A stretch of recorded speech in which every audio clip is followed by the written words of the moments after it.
When I was growing up in church, anytime someone passed away, we brought casseroles to that family. If they had a child born or something in that nature, we brought casseroles. Casseroles were the things to do, it was expected. So when I was younger, I had two smaller kids. I went through a difficult divorce. Not only the emotional stress of it, the lawyers, the courtrooms, all the things that go with that. I had to learn how to budget. I had to learn how to do things on my own. It was a very difficult time. I lost my place in church in the couples class. I lost my place in church altogether. And I believe that I had a victim mentality because of what had been done to me. And guess what? To top it all off, no one brought us a casserole. Then in June, I moved to Chattanooga, and Freedom Church became a place for me and my girls. I made the decision that I was going to really get involved here because Pastor Nathan told us to say yes.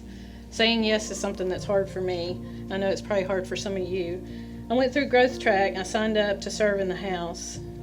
I didn't know how I wanted to serve, but God put me where I belonged. He actually closed some doors of places that I thought I would fit in perfectly, but He didn't want me to serve there. It didn't take long for me to realize that service isn't dependent on health, age, or experience. It just requires a willing heart and obedience. Then, Pastor Nathan's Beyond Blessed Connect group. Beyond Blessed is about financial freedom and peace. Soon God showed me in Malachi 3:12 that I'd been robbing God. I understood that God wanted me to tithe 10% if I could. I didn't really think that it mattered exactly how much I was given. I believed what I wanted to believe. So I stepped out in obedience. I began tithing and giving an offering, and only 2 weeks later, I got a raise at work. I about fell out of my seat. And that's really just the beginning of everything that God is doing in my life right now. And it's all because of Freedom Church and the Connect groups.